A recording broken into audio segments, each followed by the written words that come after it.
श्री महागणाधिपतये नमः। श्री सरस्वत्यै नमः। श्री मात्रे नमः। सौंदर्यलहरी 17వ శ్లోకం। శ్రీదేవి ధ్యాన మహిమ।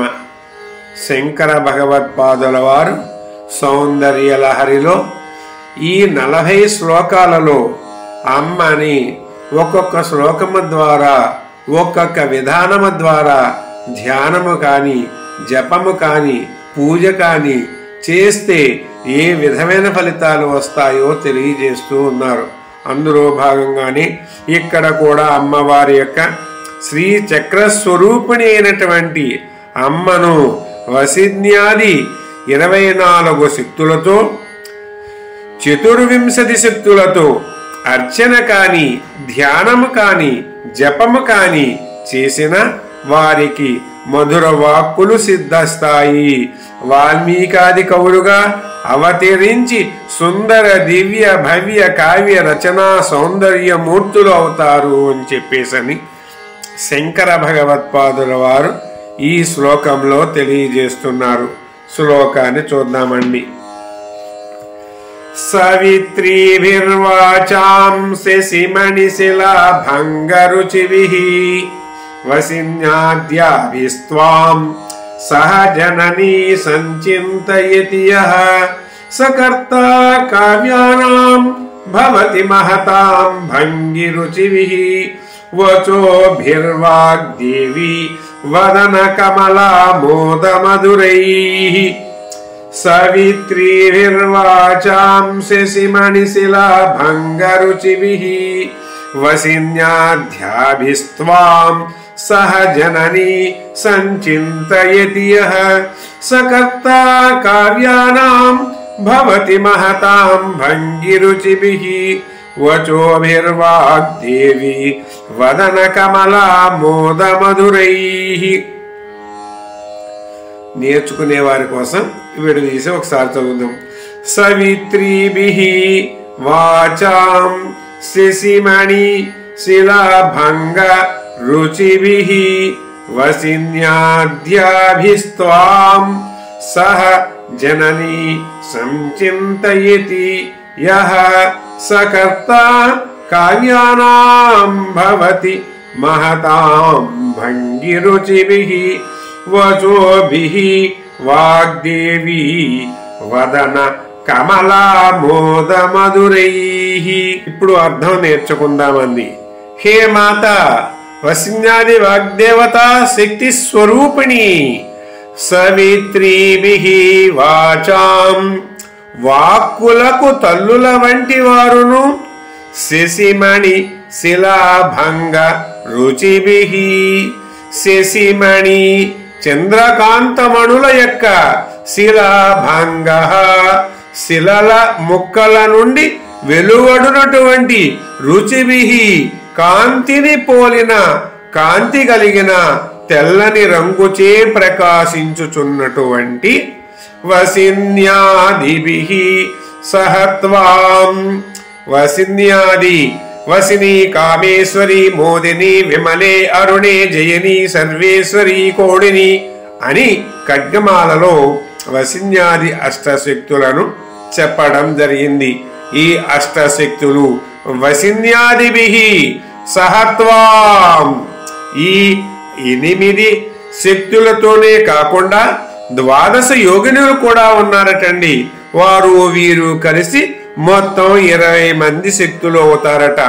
ఈ 20 మంది కూడా ఎక్కడ ఉన్నారు అంటే శ్రీచక్రములో పైనుండి క్రిందకి 4వ చక్రము, క్రింద నుండి చూసుకున్నప్పుడు పైకి 6వ చక్రము, అక్కడ 2 దశ దళ పద్మములు ఉన్నాయి।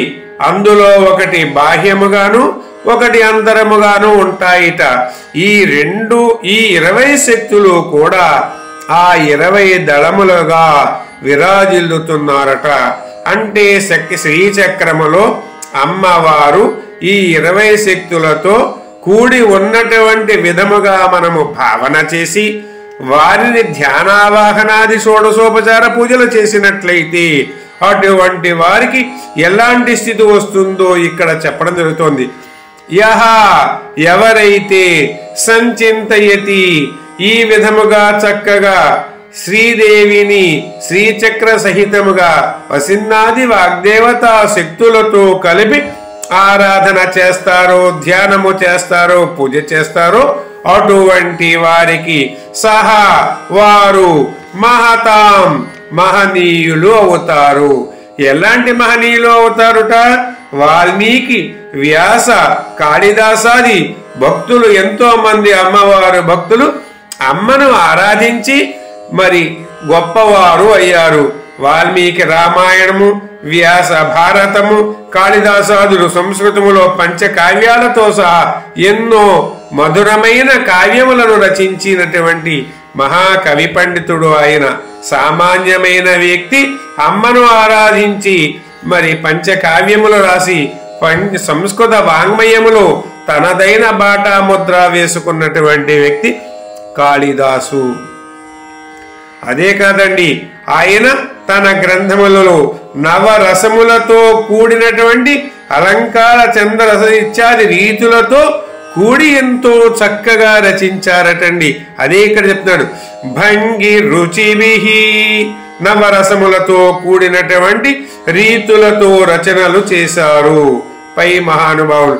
అదే కాదండి, అలా చేయబట్టే యుగాలు గడుస్తున్నా కూడా ఆ కావ్యములు నవ్య కావ్యములుగా, భవ్య కావ్యములుగా, దివ్య కావ్యములుగా భూమి మీద మరి అలరారుతున్నాయి. ఈనాడు కూడా మనం చదువుతున్నాం వాటిని అని చెప్పుకుంటూ అటువంటి ఎవరైతే చెప్తున్నారో ఇంకా చెప్తున్నాడండి, వాగ్దేవి వదన కమలా మోద మధురై.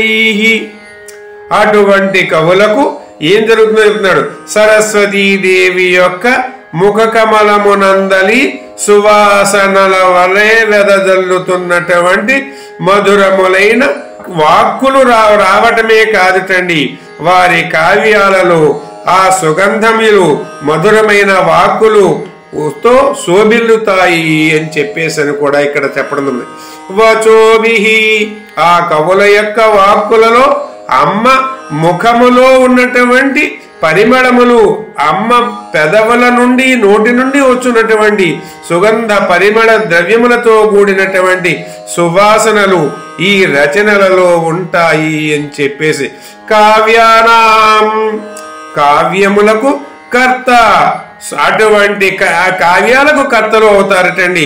అమ్మ అనుజ్ఞ ఉన్నట్టయితే, అమ్మ ఆశీస్సులు ఉన్నట్టయితే సరస్వతీదేవి యొక్క ముఖ కమలమునందలి సువాసనలు వెదజల్లేటటువంటి మరి మధురమైనటువంటి వాక్కులతో వ్రాయబడిన కావ్యములకు వీరు కర్తలు అవుతారు అని చెప్పేసి అని చెబుతూ భవతి అటువంటి కావ్యములను రచించ కవులు మరి శ్రీదేవిని ఆరాధించినటువంటి వారి పుంభావ సరస్వతులుగా భూమి మీద విరాజిల్లగలుగుతారు అని చెప్పేసని ఇక్కడ అర్థం చెప్పడం జరుగుతోందండి.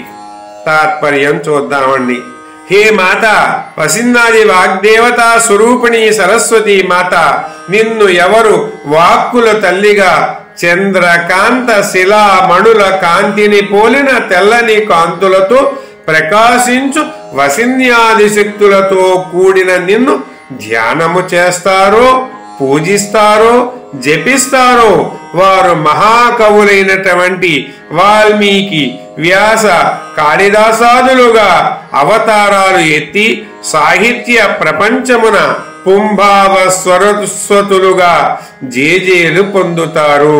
సరస్వతీదేవి ముఖ పద్మ పరిమళములు, ఆమె నోటు నుండి వచ్చు మధుర వాక్కులు అనుగ్రహమును పొంది కవుల యొక్క గళముల నుండి అటువంటి మధుర వాక్కులు వినిపిస్తాయి, కలముల నుండి కవితలు వర్షిస్తాయి అని చెప్పేసని శంకర భగవత్పాదుల వారు శ్రీదేవి యొక్క ధ్యాన మహిమను తెలియజేస్తూ ఉన్నారు.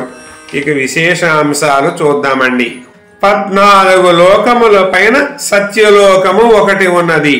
అందులో అమృత సముద్ర మధ్యలో మేరు పర్వతము పైన మణిద్వీపములో అమ్మవారు కొలువై ఉన్నారు.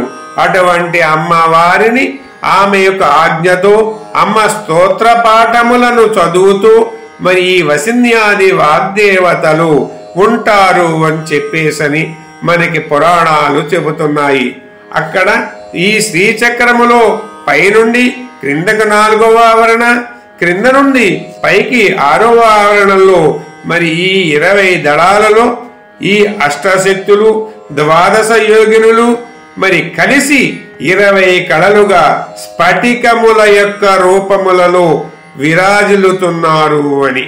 అదే కాదండి, గంధాకర్షిణి, రసాకర్షిణి, రూపాకర్షిణి, స్పర్శాకర్షిణి అని అమ్మవారి మణిద్వీపములో క్రింద ఉన్నటువంటి 4 ద్వారాలు ఉన్నాయటండి. ఈ 4 కలిపితే 24.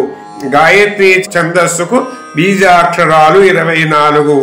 ఇక్కడ ఈ 24 శక్తులతోనూ శ్రీచక్రము ద్వారా అమ్మని ఆరాధించమని ఇక్కడ విశేషముగా చెప్పబడుతోంది.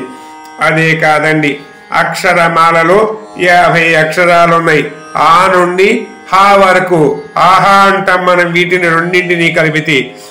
వీనిని 8 భాగములుగా చేసి అచ్చులు 1 భాగము అవర్గగా అంటాము, 2వది కవర్గ, 3 చవర్గ, 4 టవర్గ, 5 తవర్గ, 6 పవర్గ, 7 ఎర్రలవాలు, 8 శేషసాలు వెరసి 50 వర్ణాలలో 8 ఈ యనమండుగురు వసిన్యాది వాగ్దేవతలు ఉన్నారని, వీరినే అష్టమాతృకలు అని కూడా అంటారని అనటమే కాకుండా లలితా సహస్రనామంలో కూడా మాతృక వర్ణరూపిణి పంచాశత్ వర్ణాత్మిక అని ఈ 50 అక్షరముల స్వరూపము కూడా అమ్మవారే.